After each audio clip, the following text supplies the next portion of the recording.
Kiss பண்ணி பல வருஷம் ஆகுதுங்க. எங்களை நம்பினா அப்படி சொல்லாதீங்க. அதெல்லாம் இங்க ரீக்ரியேட் பண்ண மாட்டாங்க.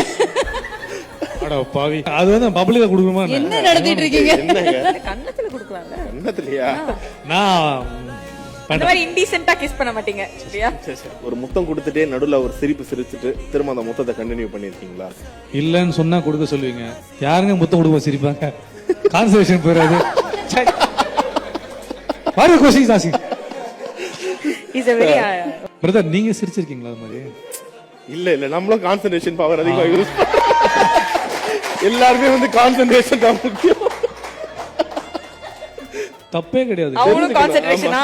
எல்லாருக்கும் கான்சன்ட்ரேஷன். நானும் சொல்லுவேன் கான்சன்ட்ரேஷன் முக்கியம். எப்பயாச்சும் உங்க பார்ட்னரோட போனை அவங்களுக்கே தெரியாம செக் பண்ணி பாத்துட்டு மாத்தி ரெண்டு பேருக்குமே தான் ரெண்டு பேருக்கும் இது காமன். நீங்க அவரோட போனையும் அவர் உங்களோட போனையும் தெரியாம செக் பண்ணி பாத்துருக்கீங்களா? ஆக்சுவலி நாங்க ஃபோன் என்னோட லாக் அவருக்கு தெரியும், அவரோட லாக் எனக்கு தெரியும். அதனால இதுவே பெரிய லாக். அவர் போன்ல கால்குலேட்டர்னு ஏதாச்சும் ஒரு ஆப் இருக்கா தனியா? கால்குலேட்டரா? ஆமாங்க, இப்போ ஒரு ஆப் அந்த மாதிரி கால்குலேட்டர் உள்ள போய் பாஸ்வேர்ட் எல்லாம் போறோம். இல்ல, ஆக்சுவலா கால்குலேட்டர் ஒரு ஆப் இருக்கு. மாசம் மாசம் எவ்வளவு செலவு பண்றோம், வீட்டு வேலைக்கு போனா அதுக்கு தான் யூஸ் ஆகும். ஓகே, சரி. இப்ப அவரோட ஆக்சுவலி வந்து அந்த மாதிரி இப்போ வேற ஏதாவது அவர் அந்த மாதிரி பண்ணா கூட அவருக்கு தான் கஷ்டம். ஏன்னா அந்த பொண்ணு ஓடி போயிடும், சமாளிக்க முடியாது. நான் அவ்வளவு வருத்தம். தக்காளி வாங்கிட்டு வர சொன்னா தேங்காய் வாங்கிட்டு வரும், வேலைக்கு ஆகாது. அது எனக்கு தெரியும். அதனாலதான் யாராவது ட்ரை பண்றீங்களா, ட்ரை பண்ணி பாருங்கப்பா, தோத்து வருவீங்க, எனக்கே கொண்டு வந்து கொடுத்துட்டு போயிடுவீங்க, நீயே வச்சுக்கோ. இந்த பாரு, அப்படி எல்லாம் சொல்லாத. தமிழ்நாடே திரண்டு வரும். அதுதானே இல்ல, குறிப்பா பிரஜன் பிரதர்னு சொன்னாவே கண்டிப்பா வந்து பசங்களே ஞாபகம் வர மாட்டாங்க. அந்த அளவுக்கு என்னை தேடி காதல்னா இப்பயும் அவ்வளவு பேர். சீரியஸ்லி எனக்கு தெரியும். ஏன்னா நான் வந்து அந்த டைம்ல வந்து ஹாஸ்டல்ல இருந்தேன். இங்க கல்யாணம் ஆகி ஹாஸ்டல்ல இருந்தேன்.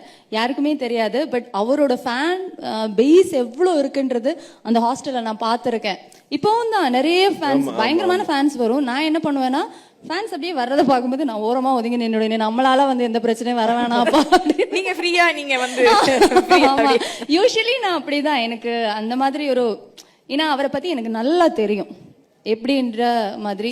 நான் நிறைய சிச்சுவேஷன்ஸ் நான் பார்த்துருக்கேன்.